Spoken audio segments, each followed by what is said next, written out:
Hello everyone, சுவையான soya பொரியல் செய்வது எப்படி என்று பார்ப்போமா? ஒரு பாத்திரத்தில் தண்ணீர் ஊற்றி நன்றாக கொதிக்க விடவும். தண்ணீர் நன்றாக கொதித்த பிறகு சோயாவை அதில் சேர்த்து கொள்ளவும். தேவையான அளவு உப்பு சேர்த்து கொள்ளவும். சோயா வெந்நீரில் 10 நிமிடங்கள் ஊற வேண்டும். அதன் பின் சோயாவை ஒரு தட்டில் வைத்து கொள்ள வேண்டும். பிறகு ஒரு கடாயில் எண்ணெய் ஊற்றி கடுகு, உளுத்தம்பருப்பு, கருவேப்பிலை சேர்த்து தாளித்து கொள்ளவும். வெங்காயம், பச்சை மிளகாய் சேர்த்து வதக்கி கொள்ளவும். வெங்காயம் நன்றாக வதங்கிய பிறகு இஞ்சி பூண்டு விழுது சேர்த்து கொள்ளவும். இஞ்சி பூண்டு வாசனை போகும் வரை வதக்க வேண்டும். அதன் பின் சோயாவை சேர்த்து கொள்ள வேண்டும். சிறிது மஞ்சள் தூள், மல்லித்தூள், வீட்டுப்பொடி, கறி மசாலா பொடி சேர்த்து நன்றாக கிளற வேண்டும். மசாலா வாடை போன பிறகு சிறிது தண்ணீர் ஊற்றி கொள்ள வேண்டும். சோயாவில் ஆல்ரெடி உப்பு போட்டிருக்கிறதுனால உப்பு தேவையில்லை. உப்பு கம்மியாக இருந்துச்சுன்னா உப்பு போட்டுக்கோங்க.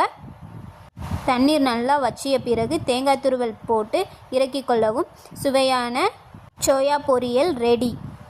கொஞ்சம் கொத்தமல்லி இலை வேணால் போட்டுக்கொள்ளலாம், ஆப்ஷனல் தான். அடுத்த வீடியோவில் சந்திப்போம். டாட்டா, பாய் பாய். இது போன்ற ரெசிபிகளுக்கு எங்கள் சேனலை லைக் பண்ணுங்கள், ஷேர் பண்ணுங்கள், கமெண்ட் பண்ணுங்கள், சப்ஸ்கிரைப் பண்ணுங்கள். பக்கத்தில் உள்ள பெல் ஐக்கானை கிளிக் பண்ணுங்கள்.